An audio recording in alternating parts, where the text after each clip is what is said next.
Ever since I started recording, Leo's been standing on this pile of logs watching. Let me see if I can get him in the picture here. Where are you, Leo? There you are. Standing on the log pile. Navigating the vertical axis, right, Leo? You are silly. Let's talk a little bit more about that vertical axis.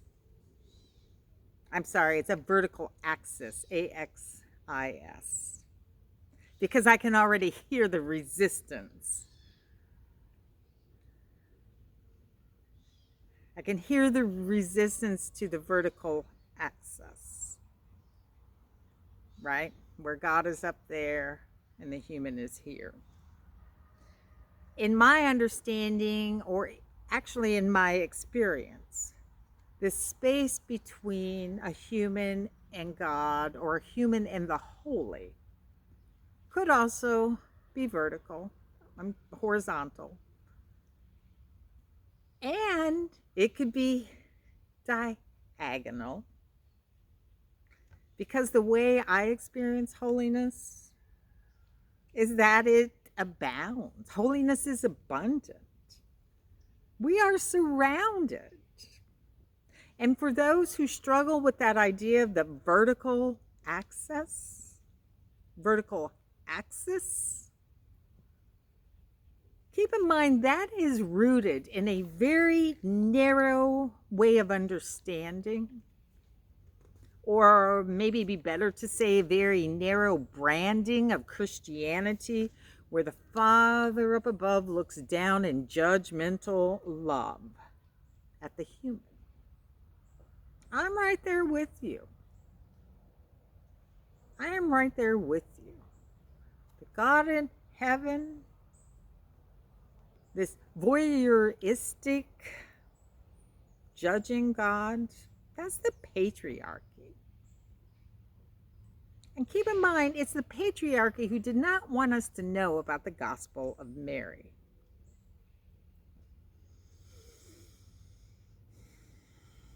To be honest, for me, that voyeuristic judgmental God who sits in heaven above is creepy.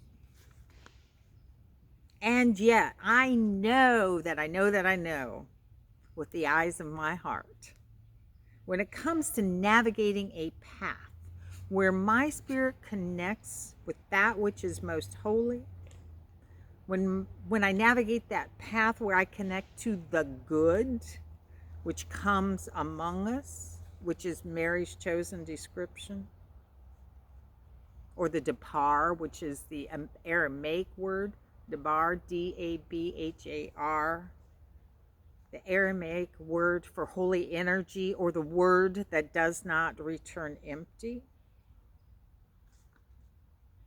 Navigating the path between the breath of life, that divine, invisible, vibrant energy surrounds, sustains me, flows through me. It is absolutely above and beyond me. And it is something that I hunger and I thirst for. So I am absolutely fine with this idea of ascending and working my way through all of the things that separate me and block me and keep me from being the person I was truly created to be. May I have eyes that see and ears that hear how to move past all those climates, those demons, those wrathful manifestations which separate me from all things holy.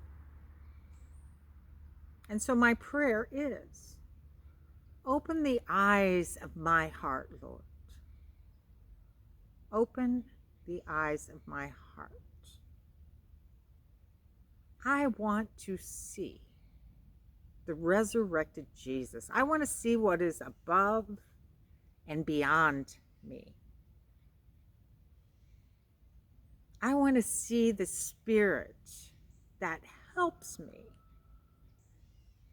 see the most whole and holy parts of my true self, which gives me dreams and fills me with visions. So my prayer is that the gate, that narrow gate, would open so I can follow that ascending path, which brings me near to and allows me to see all things good, all things holy, and then allows or creates a space for these holy things to fill me.